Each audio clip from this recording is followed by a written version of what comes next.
Salve família, sejam todos bem-vindos ao nosso quinto e último episódio do Sarau A Prece Marginal, Raízes da Periferia, mano. Espero que vocês estejam todos gostando de tudo que a gente vem construindo, dos artistas que a gente vem trazendo, mano. E peço que vocês continuem com a gente aí nesse último episódio, mano. O nome desse quinto episódio é Expressão Popular, Moda e Cultura como Ato de Revolução.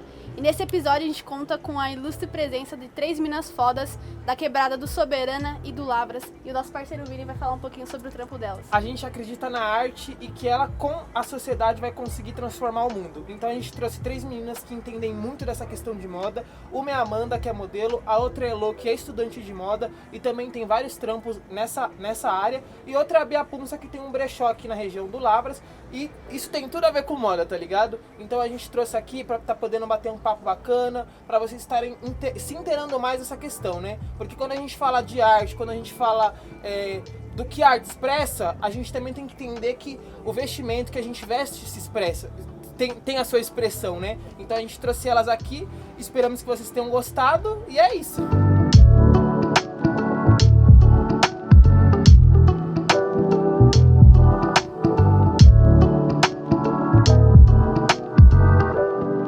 Bom, vocês um spoiler, eu sou a Bia Punça, eu tenho 19 anos, eu sou estudante de Ciências Sociais, sou uma amante da moda, militante da Pastoral da Juventude, dona do Tudo Punça Brechó e arrisco fazer algumas paradas aí às vezes, canto, danço, escrevo, recito, uma infinidade de coisas. Olá, meu nome é Amanda Souza, tenho 20 anos, sou modelo desde 2016 mais ou menos, mas se tornou profissão tem mais ou menos um ano, foi em agosto de 2020. Eu também tenho experiência com atuação, sou meio que influenciadora. Oi gente, meu nome é Heloísa, eu tenho 21 anos, eu sou da periferia aqui de Guarulhos e eu sou estudante de moda. Eu sou formada no técnico em modelagem do vestuário e atualmente eu faço faculdade de moda. Sou estagiária de estilo, participo da Pastoral da Juventude, onde eu consegui desenvolver muito senso crítico e muitos deles eu levo com certeza na minha carreira profissional e acho que é isso. Bom, a expressão periférica no meu trampo acho que é bem peculiar até, porque muita gente acha que não tem relação nenhuma, na verdade tem muita relação e sempre que eu trago essa reflexão a galera fica, mano, caramba, real, tem muita relação mesmo.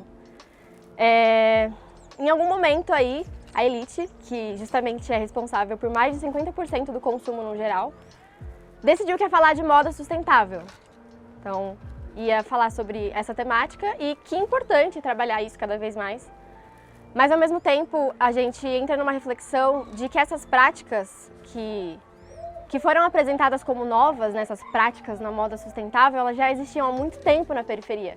E aí eu vou trazer alguns exemplos para vocês, que, por exemplo, quando você tem um primo que é da sua idade, e aí você usa, todas as suas roupas já não servem mais, é lei que aquelas roupas vai para o seu primo.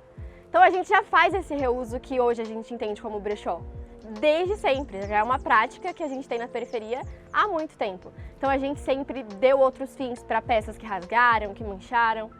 Isso já era um costume entre a gente. Assim como a gente já deixou, por exemplo, de não fazer tantas lavagens nas peças. Não porque a gente queria, mas por necessidade. Então vale essa reflexão também de como a periferia consegue ter práticas tão sustentáveis mesmo e que muitas vezes essas práticas elas não são por escolha, mas por necessidade mesmo. Bom, acredito que a expressão da periferia no meu trabalho, ela tá de uma forma muito indireta, não é de uma forma direta, mas é de uma forma muito indireta. Tipo, as marcas pegam referências da periferia para construir as suas coleções e o contato mais perto da periferia que eu tenho no meu trabalho é apenas com os profissionais, que alguns profissionais vêm da periferia do mesmo lugar que eu. Mas os donos da marca e as marcas em si são marcas elitizadas e que são fora desse contexto periférico. Eu nasci, cresci e vivo na periferia, então não tem como eu deixar isso de lado, muito pelo contrário. Então eu acredito que ali no meio da moda, né, é um mundo muito elitizado, então eu preciso fazer diferente, né? Da onde eu vim não é igual da onde das outras pessoas vieram. Então eu acredito muito que eu preciso demonstrar isso, da onde eu vim, quem eu sou, quais são as culturas do povo que vivem comigo. Então eu acredito muito que eu preciso demonstrar isso através da moda. e sendo diferente de todas as outras. Não seguindo tendências, mas sim ditando as nossas próprias tendências. O brechó, querendo ou não, ele é bem recente, né? Ele só tem 2 anos. Então, pensando no futuro, assim, também não muito distante, eu espero alcançar o maior número possível de pessoas com a minha mensagem. Então, com o que eu quero falar, que é moda sustentável, mas uma moda mais consciente, mais pé no chão e que também fala sobre quem eu sou, sobre de onde eu vim, que é justamente a periferia. Eu tive contato com a moda sempre esteve presente na minha vida, mas eu tive contato assim direto com a moda em 2016, quando eu iniciei um curso de corte e costura, onde eu conseguia ter muito contato, assim, tipo, com a produção e até, tipo, o fato de ver uma peça na internet e reproduzir. Tipo, a peça tinha um valor muito alto, muito fora do meu orçamento, e eu consegui pegar a peça e fazer ela, tipo, pra mim, com os recursos que eu tinha na minha mão. Então, tipo, foi aí que eu comecei a ter contato com a moda e eu percebi que a moda fazia meu coração bater mais forte, que eu queria viver de moda mesmo. Mas aí, tipo, eu achava que eu ia fazer outra coisa sem ser modelar. Tipo, eu queria distância de modelar em si. Eu achava que eu ia ser produtora de moda e não que eu ia modelar. Até que a modelagem começou a bater na minha porta e eu comecei a abraçar isso. Assim, né? Quem geralmente estuda moda, né, acompanha alguns desfiles, a gente vê muito que tem os lançamentos de coleções, né? Tem coleção de inverno, outono, primavera, verão, enfim, diversas coleções durante o ano. E quem mais ou menos dita essas tendências, né, geralmente vem de grandes desfiles, de grandes grifes, né, internacionais, enfim. Tem também quem realmente cuida de próprias tendências e tal. E eu acredito muito que a periferia, ela vem pra contradizer tudo isso. Eu acredito que a moda, ela vem sim muito da rua e a periferia tem muito a dizer sobre isso, né? Então, na periferia eu vejo muito isso. Eu vejo que as pessoas criam seu próprio estilo. Não é as tendências que vêm lá de cima que ditam o modo que elas precisam se vestir, que elas precisam se portar. Muito pelo contrário. Eu acredito que vem ao contrário, né? Então, acho que é isso. Pra mim, as pessoas da periferia, elas não têm esse padrão, essas tendências. Elas criam o seu próprio padrão e o seu próprio estilo. Eu comecei a pensar mais sobre o efeito da moda na sociedade quando eu criei o brechó. Foi justamente quando eu comecei a questionar algumas coisas da estrutura, ou essa estrutura por completo. E hoje eu tenho a clareza de que a moda ela não chega da mesma forma para todas as pessoas. Ela chega de maneiras diferentes, em cada realidade, em cada ambiente, em cada espaço. Mas um fato é que a moda chega em todos os lugares. E a prova disso é que a gente está aqui hoje, 3 minas, no Soberana, falando sobre moda. Pensando nessas 3 palavras em si, não tem como falar sobre todas de uma forma só. Tipo, elas são 3 coisas distintas, mas que conversam entre si, né? E não tem como falar sobre expressão popular sem falar sobre a periferia, porque nós somos a expressão. Nós somos a maior forma de expressão que tem. Não tem como falar sobre moda sem falar sobre periferia, porque nós somos a base da moda e a moda reflete o que nós somos e toda essa estrutura de sociedade. Então, nós somos a base de tudo isso. E não tem como falar sobre cultura sem falar sobre periferia, porque nós somos a maior forma de cultura. E se a cultura existe é porque nós existimos. E o sentimento que isso me causa é um sentimento de orgulho por fazer parte disso, mas também um sentimento de revolta e tristeza por saber que o fruto desse trabalho não chega na gente da forma que deveria chegar. No caso, os lucros, né? Os lucros que a cultura e os lucros que a moda gera não chega na gente como pessoas periféricas. Bom, eu acredito que a minha relação com moda é desde quando eu nasci, né? Mais especificamente porque a minha mãe, ela sempre foi costureira, né? Então eu sempre tive essa relação muito próxima a ela, essa inspiração, né? Então eu acredito que a minha relação com moda tá desde quando eu nasci. E tendo minha mãe, né, como costureira, eu cresci muito vendo isso, né? As pessoas do próprio bairro utilizando as roupas que ela fez, pessoas que vêm de outros bairros, de outras cidades, para fazer roupa com ela. Então, como que esse acesso, né, ela consegue acessar tantas pessoas, né, com a moda, com a forma com que ela costura, que ela faz essas vestimentas. Então, eu acredito que o meu contato com moda se iniciou aí, né, de fato, com a inspiração vindo diretamente da minha mãe. E além do curso, claro, né, eu fiz o curso de modelagem do vestuário, então ele me possibilitou ter um olhar muito expandido, né, para vários horizontes. Então foi nele que eu tive matérias como história da moda, matérias de texto, onde eu descobri realmente como é feita uma roupa, o que tem por trás de tudo até chegar numa peça final, né? Então, todos os processos dessa cadeia, dessa indústria da moda, onde começa desde o desenho até modelagem, costura, enfim. Então, acredito que o meu primeiro contato com a moda partiu da minha mãe, do meu interesse de ver ela ali fazendo e me identificar muito com aquilo e procurar em um curso, né? E foi nesse curso que eu acabei descobrindo um horizonte, assim, muito grande de moda, realmente.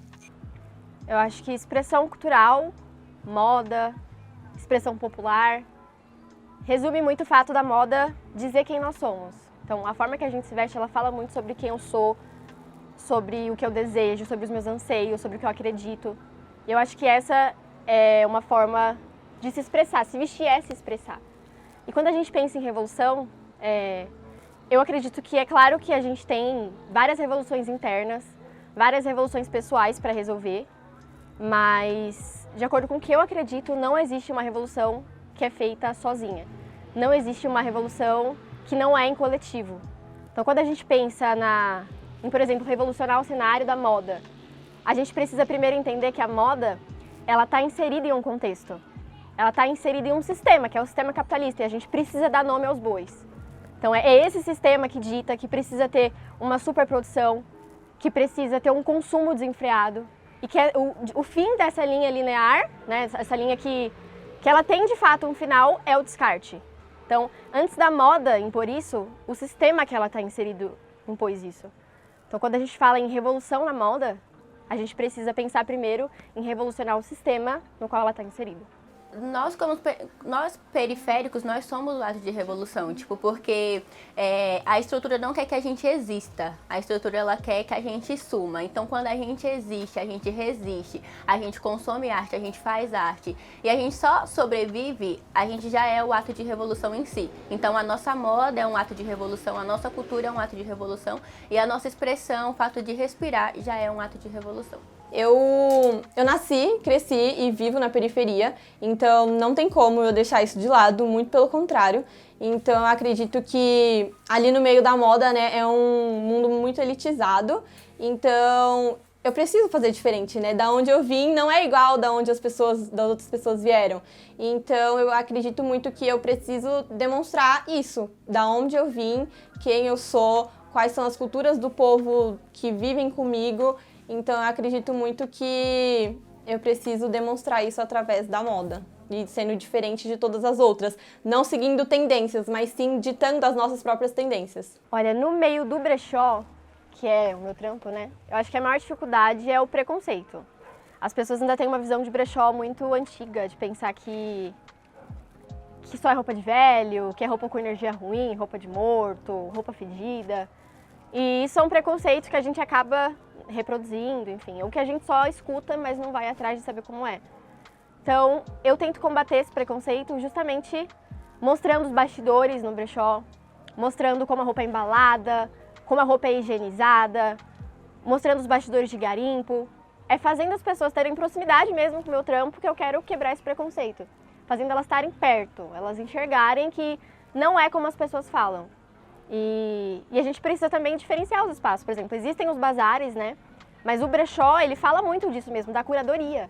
É de você ressignificar as peças, é você dar uma oportunidade nova àquelas peças. Então existe todo um processo, que é um processo gigantesco, que dá muito trabalho. E é justamente mostrando esse caminhar, né? Esses bastidores, que eu gostaria de quebrar esse preconceito, que é o que eu tento fazer no brechó. A moda, sim, ela é elitista e tem uma certa dificuldade para esse consumo sustentável, né, que é o que a gente tem batido na tecla sempre. Mas eu tenho visto a evolução em algumas marcas que eu tenho feito, já tem sido tecidos mais sustentáveis, mas é assim, um passinho de formiga, sabe? Tipo, é um processo muito longo. Não é um processo impossível, mas é um processo muito longo. Mas, como eu disse, nós somos a base, né? Nós, pessoas periféricas, somos a base e começa da gente. Então, tipo, a gente tem que fazer a nossa parte até que alcance a elite, de certa forma. Assim, né? Quem geralmente estuda moda, né, acompanha alguns desfiles, a gente vê muito que tem os lançamentos de coleções, né? Tem coleção de inverno, outono, primavera, verão, enfim, diversas coleções durante o ano. E quem mais ou menos dita essas tendências, né, geralmente vem de grandes desfiles, de grandes grifes, né, internacionais, enfim, tem também quem realmente cuida de próprias tendências e tal. E eu acredito muito que a periferia, ela vem para contradizer tudo isso. Eu acredito que a moda, ela vem sim muito da rua e a periferia tem muito a dizer sobre isso, né? Então, na periferia eu vejo muito isso, eu vejo que as pessoas criam seu próprio estilo. Não é as tendências que vêm lá de cima que ditam o modo que elas precisam se vestir, que elas precisam se portar, muito pelo contrário. Eu acredito que vem ao contrário, né? Então, acho que é isso. Para mim, as pessoas da periferia, elas não têm esse padrão, essas tendências. Elas criam o seu próprio padrão e o seu próprio estilo. A desigualdade social. Eu, como mulher preta periférica, eu sempre tive noção que existia a desigualdade social. Mas quando eu entrei na moda, eu comecei a fazer parte de ambientes muito elitizados, tipo set, pessoas totalmente diferentes, tipo, da minha realidade, foi ali onde eu consegui, tipo, ver realmente a desigualdade social. Às vezes, tipo, só tem eu de mulher preta periférica e o resto todas pessoas brancas, elitizadas, que tem um contexto totalmente diferente, tipo, da minha vivência. E eu consigo também perceber a diferença de tratamento, sabe? Tipo, a diferença de tratamento com outros modelos que são brancas e também já fazem parte daquele contexto. E a diferença de tratamento comigo, que sou uma mulher periférica e preta. E isso reflete muito até no consumo. Por exemplo, tipo, às vezes eu faço marcas que os produtos e as peças são muito caras e muito fora da minha realidade em si. De eu falar, tipo, 5 salários mínimos essa peça e às vezes, tipo, a minha vizinha tá passando uma necessidade de eu falar, tipo, mano, esse valor e ajudar muito ela, sabe? Então, tipo, saber que existe pessoas que conseguem pagar, tipo, 5 salários mínimos num brinco ou, sei lá, numa blusa, sendo que na periferia existe pessoas que estão passando fome e que se tivesse aquele valor, tipo, aquele valor de uma peça mudaria a vida dela, sabe? Bom, eu acredito que a minha relação com moda é desde quando eu nasci, né? Mais especificamente porque a minha mãe, ela sempre foi costureira, né? Então eu sempre tive essa relação muito próxima a ela, essa inspiração, né? Então eu acredito que a minha relação com moda tá desde quando eu nasci. E tendo minha mãe, né, como costureira, eu cresci muito vendo isso, né? As pessoas do próprio bairro utilizando as roupas que ela fez, pessoas que vêm de outros bairros, de outras cidades, para fazer roupa com ela. Então, como que esse acesso, né, ela consegue acessar tantas pessoas, né, com a moda, com a forma com que ela costura, que ela faz essas vestimentas. Então, eu acredito que o meu contato com moda se iniciou aí, né, de fato, com a inspiração vindo diretamente da minha mãe. E além do curso, claro, né, eu fiz o curso de modelagem do vestuário, então ele me possibilitou ter um olhar muito expandido, né, para vários horizontes. Então foi nele que eu tive matérias como história da moda, matérias de têxtil, onde eu descobri realmente como é feita uma roupa, o que tem por trás de tudo até chegar numa peça final, né? Então todos os processos dessa cadeia, dessa indústria da moda, onde começa desde o desenho até modelagem, costura, enfim. Então eu acredito que o meu primeiro contato com a moda partiu da minha mãe, do meu interesse de ver ela ali fazendo e me identificar muito com aquilo e procurar em um curso, né? E foi nesse curso que eu acabei descobrindo um horizonte, assim, muito grande de moda, realmente. Eu gosto muito de falar dessa relação de amor e ódio que eu tenho com a moda. E tudo começou lá quando eu tinha só 12, 13 anos. Eu tinha um blog e um canal no YouTube, uma página no Facebook. E mesmo com pouquíssima idade, eu falava de dicas de looks, cobria eventos como Oscar, Tapete Vermelho. E eu tinha uma perspectiva de moda que mudou muito para que eu tenho hoje. E eu gosto de trazer essa lembrança porque foi justamente nessa transição que eu passei a enxergar como eu enxergo hoje. Naquela época, eu lembro que eu queria muito fazer modelagem. Eu estava na 8ª série ainda, eu queria prestar, né, a prova da ETEC para poder fazer modelagem, que é inclusive o mesmo curso que a Elo fez lá no início. E eu cheguei atrasada na prova, perdi a prova, não consegui fazer.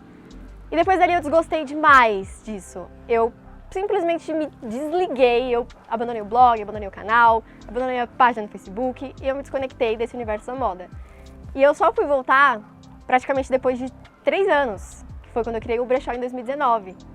Então, é legal falar dessa transição, assim, e como eu voltei para esse universo com uma perspectiva totalmente diferente da que eu tinha antes. Então, eu passei justamente, e assim, tem muita influência também dessa transição, da minha vivência na Pastoral da Juventude, né? O olhar crítico que eu desenvolvi dentro da Pastoral da Juventude.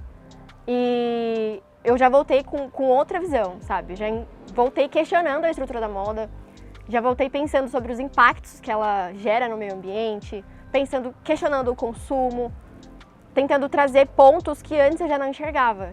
Então, a Bia, que fala sobre moda hoje, tem um pensamento totalmente diferente da Bia que falava lá no blog em 2012, 2013.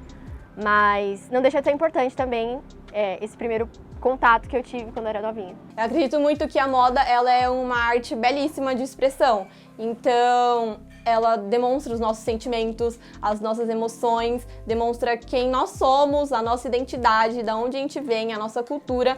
Então, eu acredito muito na moda como uma forma de expressão, assim, incrível. E é por isso, eu acho que eu me identifico tanto. E pensando em moda, cultura e revolução, eu acredito que as três coisas estão muito interligadas. Não tem como a gente falar de uma separada da outra. Pensando nessa questão de realmente de revolução, a partir do momento que uma pessoa ela consegue transmitir tudo isso que eu falei, todos esses sentimentos, todas essas suas lutas, todos esses seus... tudo, enfim, a forma que a pessoa é, a partir do momento que ela consegue transmitir isso, a partir de uma vestimenta, a partir do modo com que ela tá vestida, com que ela tá compondo aquele look todo, isso já é um ato de revolução, assim, incrível, porque muitas pessoas não conseguem realmente se expressar dessa forma, né? E então, quando a pessoa consegue realmente se expressar dessa maneira, com esse tipo de arte que é a moda, eu acredito que já é um ato de revolução incrível. E também não tem como a gente pensar em revolução sem pensar na indústria da moda como um todo, né? A indústria da moda é a segunda que mais polui o mundo. Então, a gente precisa pensar no fast fashion, que no caso é a moda rápida.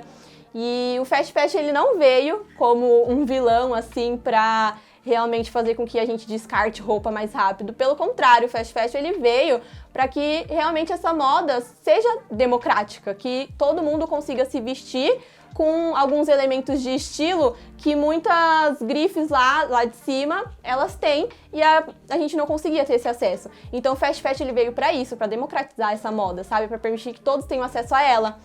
E ele acabou sendo corrompido, né, pelo sistema capitalista que a gente vive. Então hoje em dia o fast fashion, que são as grandes magazines que a gente vê por aí, que é na onde a gente compra, né?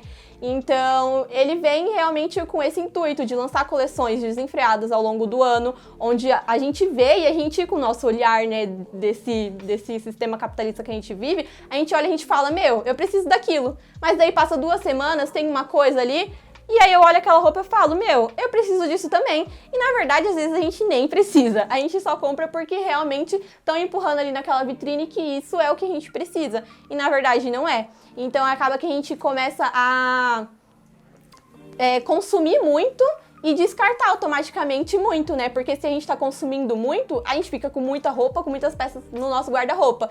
E a partir do momento que a gente vê que aquilo ali, não quero mais, simplesmente pelo fato de não querer, tô colocando coisas novas no meu guarda-roupa, pra que eu vou precisar disso? Então eu vou descartar. Só que na verdade esse descarte não é um descarte, ele vai pro meio ambiente, que é na onde gera toda a poluição, que infelizmente é o que acontece.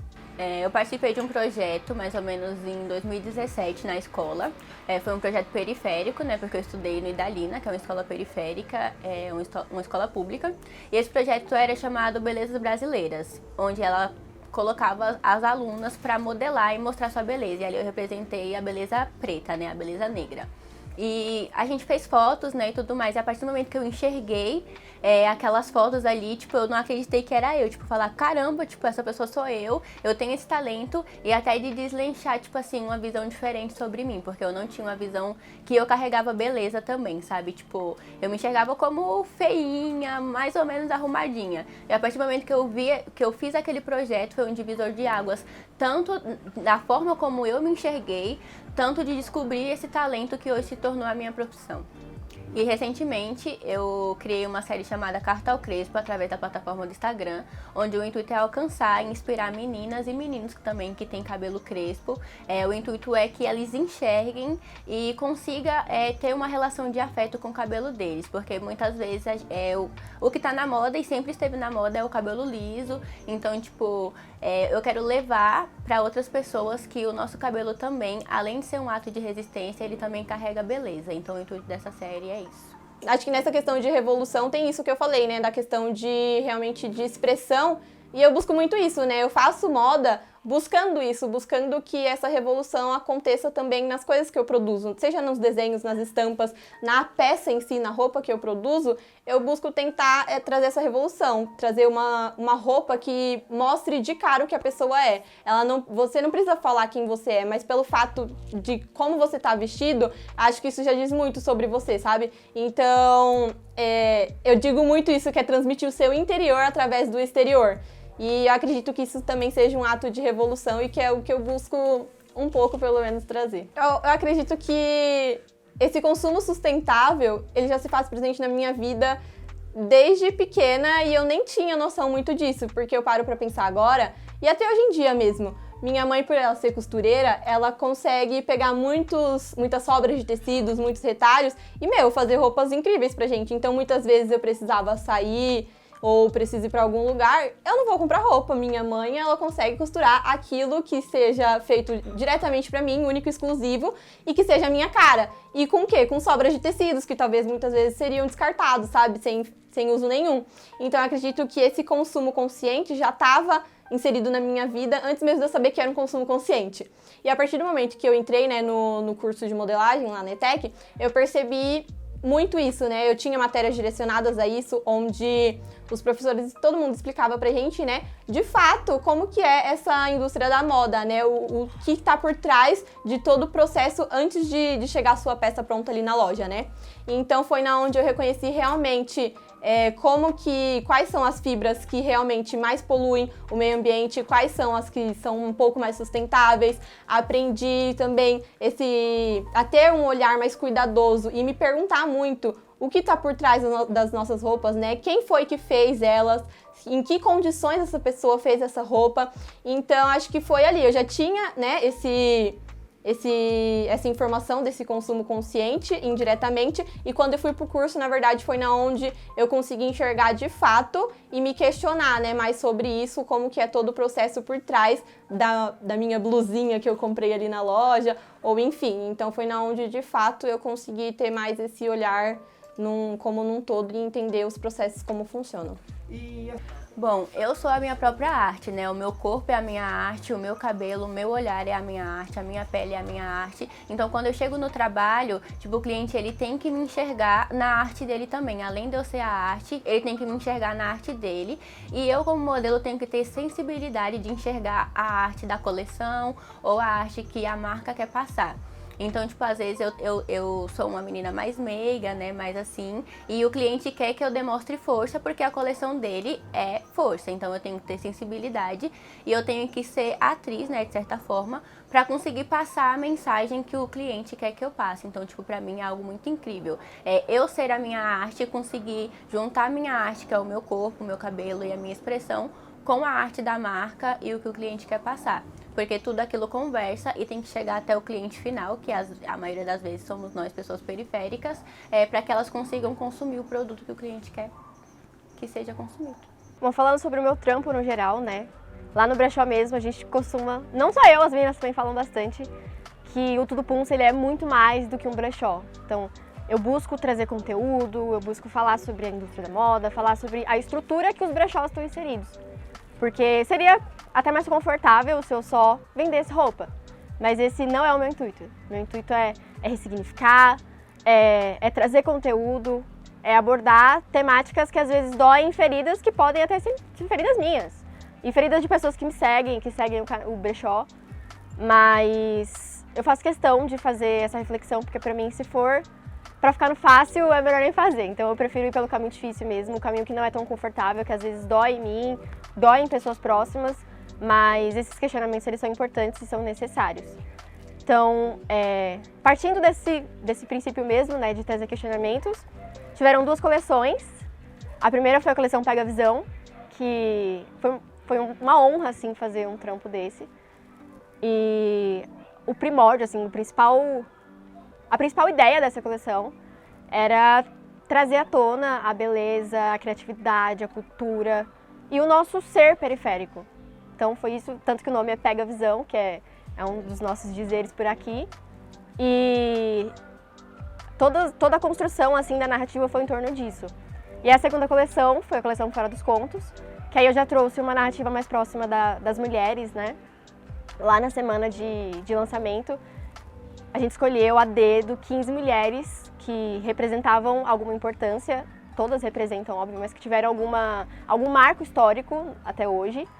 E através da imagem, das fotos dessas mulheres, a gente fez a releitura com as roupas, então teve toda uma pegada, a gente trouxe a biografia dessas mulheres. Então, é realmente isso de não ser só vender roupa, mas trazer uma reflexão, trazer um questionamento. E, inclusive, tem aí em andamento, né, uma série que deve ter acabado de sair do forno, que é justamente falando sobre alguns dos temas que a gente tratou hoje. E aí eu convido vocês para ir lá conhecer. Eu acredito que quando a gente fala em sustentabilidade, pelo menos até pra mim, que tô imersa assim um pouco no assunto, acredito que para as outras pessoas fica algo muito inalcançável. É como se algo muito longe que a gente não vai conseguir atingir nunca. E também isso vem muito porque muitas coisas que são ditas como sustentáveis custa o dobro, o triplo do que a gente está acostumado a pagar. E como que eu vou explicar para uma pessoa da periferia que convive ali comigo que o que ela compra ali no fast fashion é meio que errado, sabe? Não tem como, não é assim que funcionam as coisas, a gente não vai conseguir chegar numa sustentabilidade assim plena, querendo ditar que isso é errado, porque não é dessa maneira que a gente vai conseguir. Muito pelo contrário, acredito que não é deixando de consumir também no fast fashion que a gente vai fazer com que ele acabe. Sempre vai haver pessoas que vão comprar. Então eu acho que eu consegui explicar pro meu amigo, explicar para quem tá próximo de mim, que aquela blusa que ele comprou que custou R$20, alguma pessoa pagou muito caro para que ela esteja por aquele preço, e fazer ela se questionar que talvez aquele tecido que é feito aquela blusa não é de tão qualidade. Então logo ela vai descartar e vai comprar outra pelo mesmo preço. Então acho que fazer ele refletir um pouco, que talvez se ele juntasse um pouco mais de dinheiro e comprasse uma peça que fosse durar um período mais longo, talvez seria uma maneira de conseguir atingir esse consumo mais sustentável e também formas de baratear esse consumo, né? Como eu falei, sobras de tecidos estão aí pra gente conseguir desenvolver novas peças. O upcycling, que é a gente dá vida nova a peças que talvez seriam descartadas, também é uma possibilidade. O brechó, como a Bia que tá aqui nesse episódio também trouxe bastante. Então, eu acredito que pra gente conseguir levar essa sustentabilidade pra periferia e fazer de fato ela se tornar acessível a todo mundo, tentando buscar maneiras que ela se torne mais barateada nessas outras alternativas, como brechó, upcycling, e realmente, de fato, levar informação para essas pessoas que não têm. Quem está inserido no mundo da moda tem muito esse impasse, que é, de fato, a credibilidade que as pessoas dão pro nosso trabalho, sabe? A moda ela é vista como algo muito fútil, muito banalizado, algo que não tem importância. E eu não sabia que era assim, sabe? Até eu entrar realmente no curso técnico e ver que, lá tinha gente que fazia cursos de química, fazia outros cursos. E a gente era vista só como, as meninas de moda, vamos ali levar só uma barrinha pra ela fazer a costura. Elas só estão ali fazendo um desenho ali de uma roupa. E, não é só isso. Pra eu estar fazendo o desenho ali de uma roupa, eu tive que aprender técnicas, eu tive que desenvolver habilidades. Pra eu estar fazendo aquela barra de costura, eu tenho que saber ali, ao mínimo, né, deixar as coisas retas. Precisa de uma técnica também, uma habilidade que é adquirida.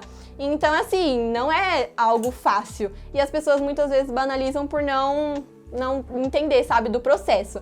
E pensando também que a moda, ela influenciou muito na Revolução Industrial, né, onde o processo de tecer, de fabricar os tecidos era muito demorado, então foi a partir de uma necessidade de uma pessoa de moda, de uma pessoa conseguir construir um tecido de maneira mais rápida, que a Revolução Industrial também aconteceu, sabe? E pensar também que a indústria têxtil, ela é a segunda que maior polui, pensar que a indústria da moda é a segunda que mais gera empregos, então assim, a moda tá atrelada a tudo e as pessoas ainda não têm esse conhecimento, sabe? E por ela ser tão banalizada, tão tratada como fútil dessa forma, acaba que todos os processos que estão por trás dela, que são importantíssimos a gente debater, acaba ficando esquecido, sabe? Como se fosse também algo que não importa. Então, eu acredito que a nossa maior dificuldade seja conseguir levar para as pessoas a importância do nosso trabalho, sabe? E quando eu falo para as pessoas que eu estudo moda e tal, algumas pessoas realmente acham, tudo bem, é fácil. Só que, na verdade, não. Para eu estar lá estudando moda, muita gente não sabe que a gente estuda sobre sapatos, sobre acessórios, sobre joalheria, desenho, estampa, modelagem, corte, costura. Então, assim, fotografia.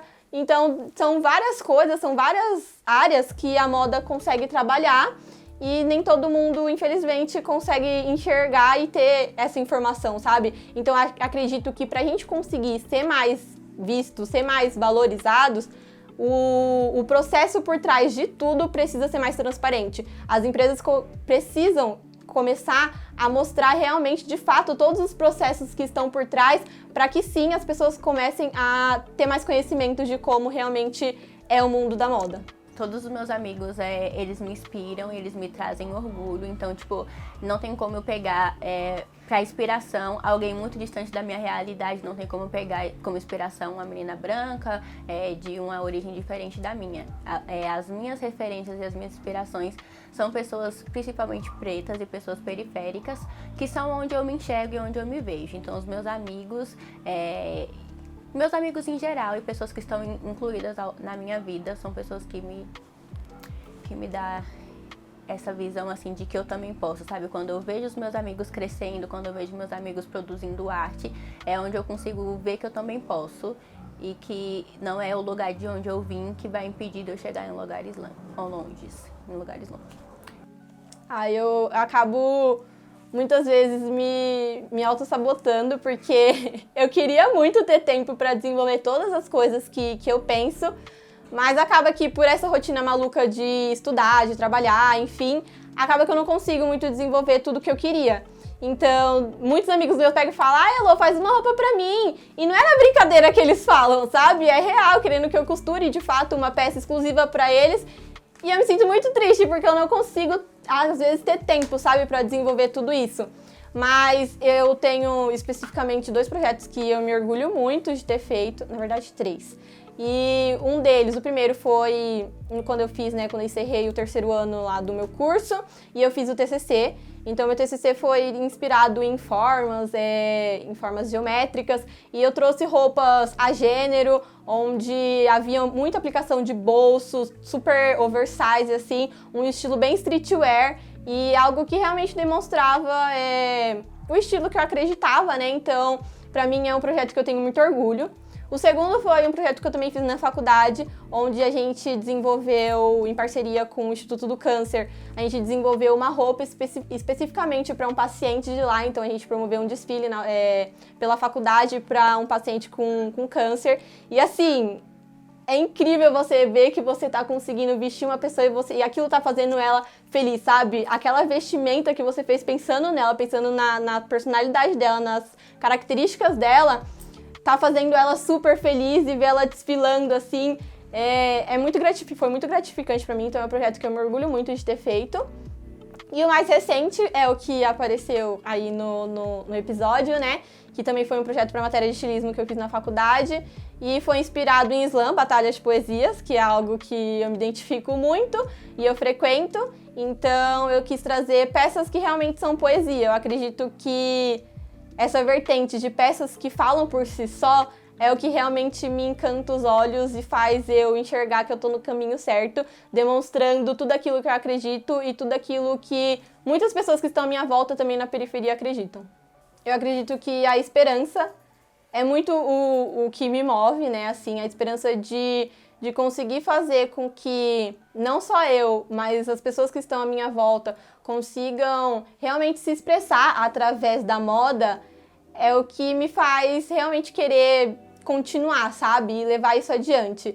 E também essa questão de moda sustentável, eu acredito que a gente não consegue fazer nada sozinho, então eu preciso, com o meu pouco conhecimento que eu tenho, eu preciso sim trazer perguntas, inquietações pro meu amiguinho do lado. E eu acredito que é nesse trabalho de formiguinha, plantando uma sementinha ali nele, realmente de uma inquietação, de uma pergunta, e de fazer ele refletir um pouco mais sobre o que ele está consumindo e buscar outras formas, eu acho que é o que me mantém, sabe? Achando que estou no caminho certo. E acredito que realmente passar a informação adiante e fazer com que a gente consiga se expressar da melhor maneira possível. Eu acredito que a moda, ela não é só uma arte, uma expressão. A moda, ela é economia, é política e tá tudo junto, interligado.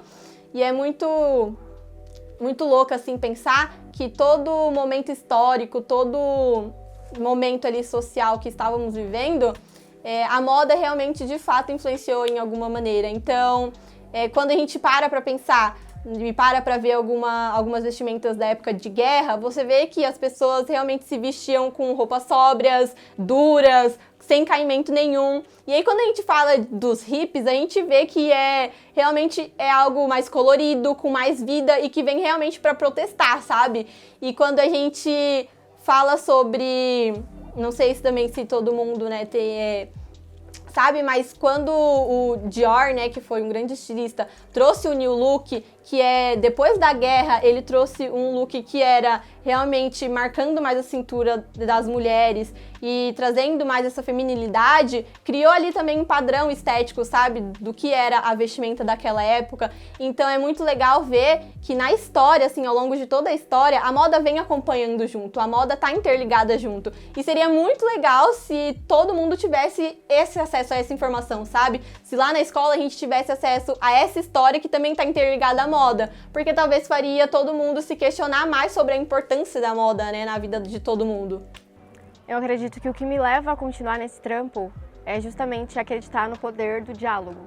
Assim, de falar com poucos. Não importa se eu tô falando com 5 ou com 50, se pelo menos uma pessoa ficar com uma sementinha da reflexão na cabeça, eu vou ter feito o meu papel, eu vou ter cumprido com as minhas intenções, que era justamente deixar essa reflexão.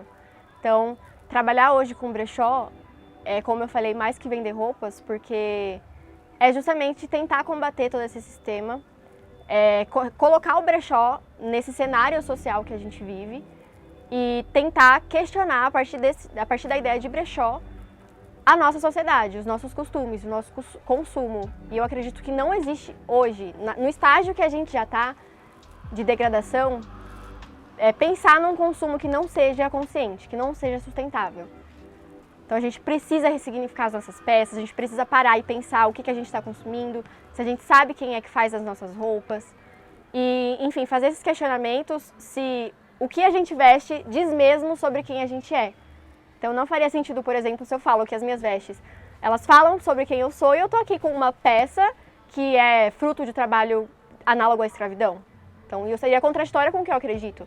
Então a gente precisa fazer essa pausa, refletir sobre o que a gente consome, refletir sobre essa estrutura mesmo, que na verdade, eu falo de pausa porque a gente vive o tempo todo correndo. Então a gente não tem esse tempo, né, para parar e justamente pensar suas atitudes, porque o sistema ele quer isso mesmo, ele quer que a gente faça sem pensar, ele quer que a gente consuma desenfreadamente. Então fazer essa pausa, ela é necessária e é nesse poder de conseguir conscientizar aos poucos, através do diálogo, mesmo que para um público pequeno, e é nisso que eu acredito. Primeiramente eu quero agradecer pelo convite, eu me sinto muito honrada, acho que diz muito para mim estar do lado de duas minas que representam tanto, e que vão também, sem dúvida, trazer falas importantíssimas. Esse episódio em si ele é muito importante para mim, como eu falei, eu tenho uma relação de amor e ódio com a moda desde novinha. E é isso, obrigada pelo convite. Não esqueçam de seguir o perfil do Brechó, fiquei com um canal na cabeça. Não esqueçam de seguir o Brechó, né, @tudopunsabrechó. E acompanhar lá, enfim, interagir, fazer todo esse jabá que a gente sempre fala. Eu quero agradecer pelo convite, eu me sinto muito honrada e muito orgulhosa de fazer parte de um projeto tão lindo. É um projeto onde dá voz, né, para artistas independentes, artistas desconhecidos e que são periféricos e que precisam dessa visibilidade. Eu tenho muito orgulho de saber que eu estou saindo de um lugar onde tem muitas pessoas incríveis, artistas incríveis, expressões incríveis. Eu tenho muito orgulho de sair desse lugar, de onde eu estou saindo. Eu quero agradecer também ao Cristiano, que ele é uma pessoa que fez parte de um dos episódios, né? E foi ele que me incentivou a ir atrás dos meus sonhos, a identificar que eu tinha esse talento e como eu disse, tipo, eu não pego referências e inspirações distantes. E ele foi uma inspiração muito grande para mim chegar aonde eu tô chegando e aonde eu ainda vou chegar no futuro. E é isso, muito obrigada. Me siga nas redes sociais, que é Mandique, é onde também eu faço a minha série chamada Carta ao Crespo, e lá você encontra os episódios e também consegue me contratar para trabalhos. Eu queria agradecer, né, pelo espaço, pelo convite de vocês. Eu consegui estar expressando um pouquinho da moda, né, como arte. Queria agradecer também a todo mundo que de fato influenciou de alguma forma aqui na periferia para que eu continue realizando esse meu trabalho.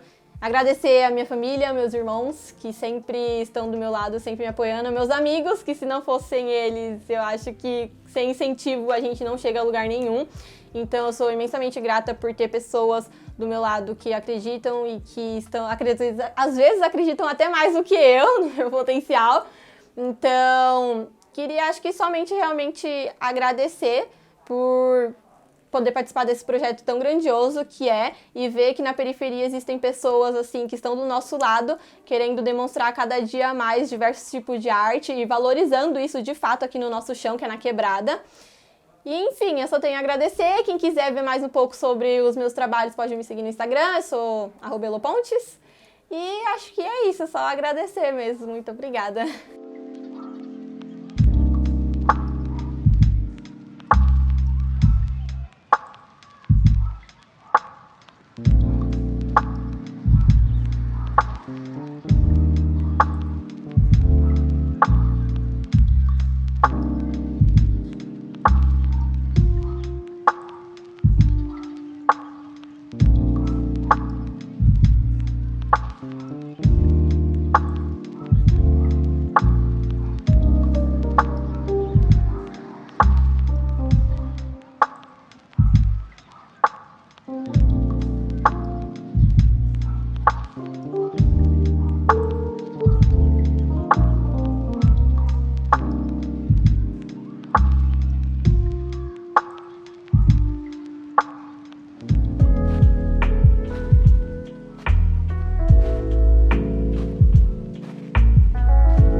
Só para contextualizar, a Marielle, ela foi uma das pessoas homenageadas, uma das mulheres que eu comentei dessa coleção Fora dos Contos. E vamos lá. Um número ou alguém?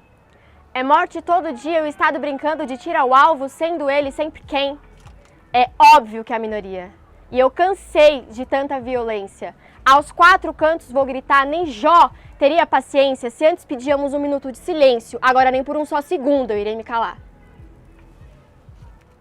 1, 2, 3, 4. E não se esqueça que desses 4 tiros todos foram na cabeça.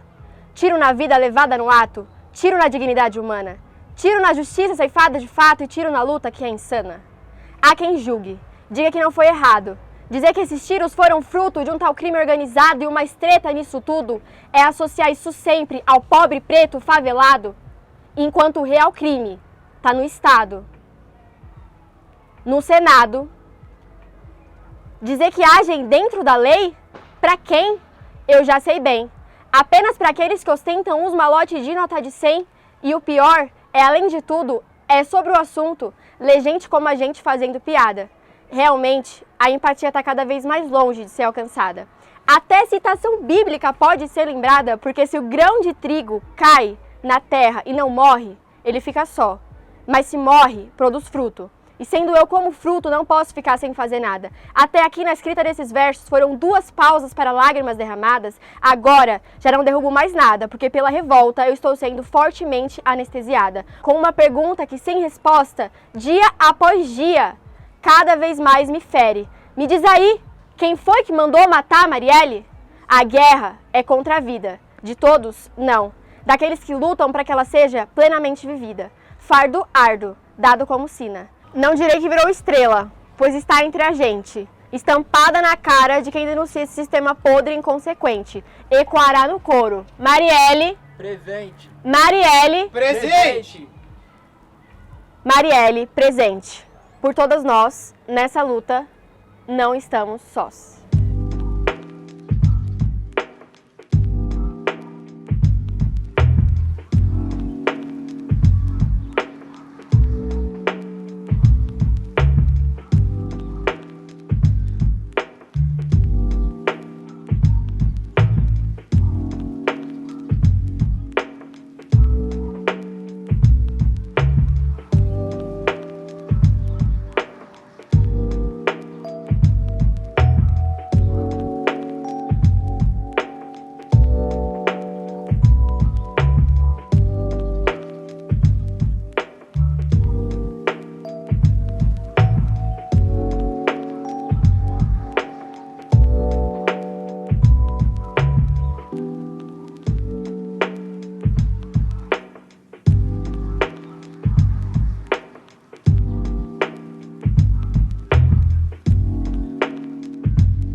Família, chegamos ao final do nosso projeto aí que a gente teve desenvolvendo o Sarau. Esperamos que de alguma forma a gente tenha conseguido levar arte para dentro da casa de vocês. A gente entende que essa quarentena tá muito complicada, tá muito difícil, mas de alguma forma a gente quer ter inspirado vocês em algo. Seja para entender um pouco mais sobre moda, um pouco mais sobre arte, um pouco mais sobre poesia, música, enfim.